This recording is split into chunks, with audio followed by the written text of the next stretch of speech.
Hello everyone, watch this review here where they look at the Snowtrooper from the Star Wars Legends line. Of course, the Snowtrooper himself has probably been reissued dozens of times now, and will appear in other configurations as well. Personally, I've always been a fan of the Saga Legends packaging. It's very busy, it's very cool. Even the bubble's got all this extra detailing. It's got those little game cards and stuff. I've never played the game, but the game cards are just such a cool touch. At any rate, the Snowtrooper in general is one of my favorite trooper types. I think probably edged out with the Stormtrooper, but at the same time, I have some great nostalgia for these guys. But hold on a second till I'll get them out of pack. First off, the Snowtrooper comes with this little game card. Now, I've never played the game. I'm not sure how any of this works. There are, I suppose, instructions in the back and everything.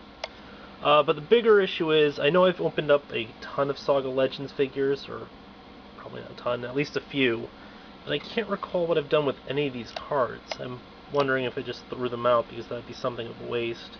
They do look cool and everything, but I'll have to dig around. Beyond that, we also get this little insert, which has a code on it for some game thing, which I doubt is even going. And then we have the weapons pack. First up, we have this one sort of blaster pistol. Another, what looks to be a carbine blaster. This thing. I still can't figure out whether or not, these are sort of specific weapon packs, or if they're randomized or what. This is one really awesome weapon, though.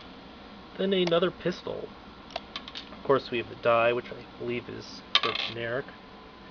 And finally, we have the figure who comes with another carbine blaster. Now, right off the bat, I will mention that he can unmask, and is that Captain Cody or whatever? Looks like one of those clone troopers almost. Now, I would much rather have the helmet just not come off, just for stability and everything. Especially given that this does look like a clone trooper, which is kind of out of place. Hey, whatever. The sculpting and everything is very cool. I believe the backpack is removable.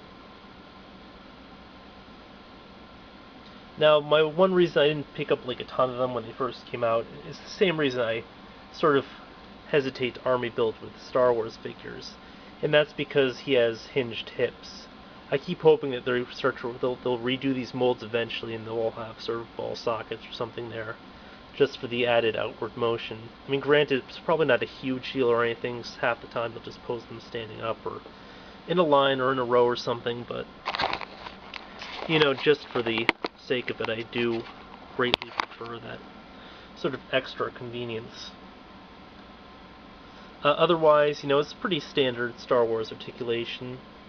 We have a point of rotation at the wrist, ball socketed elbow, ball jointed shoulder. It's not at all impeded by the sculpting there, despite the fact you'd think it would be.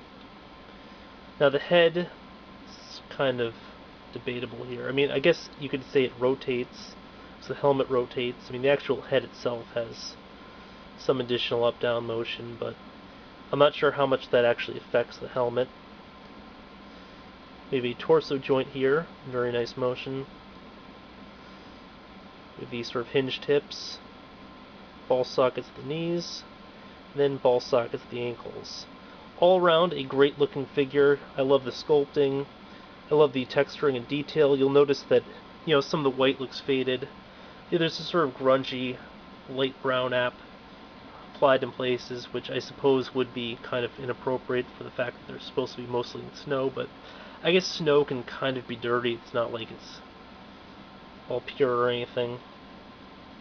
But in general, it's just a great looking figure, and I would eventually love to pick up just like a whole bunch of Snowtroopers, although I think I probably will wait until they either do ball sockets for the hips, or maybe if they have a really nice multi-pack, I just buy a whole bunch of them. But single-carded, these are kind of expensive. Especially if they're re-releasing them now, where they've sort of jumped to being like $10 a figure, which is crazy. At any rate, this has been a look at the Snowtrooper from the Saga Legends. Until next time, folks. And yes, he comes with a stand that I completely didn't mention. You can actually hook the card into it, I think. Or something.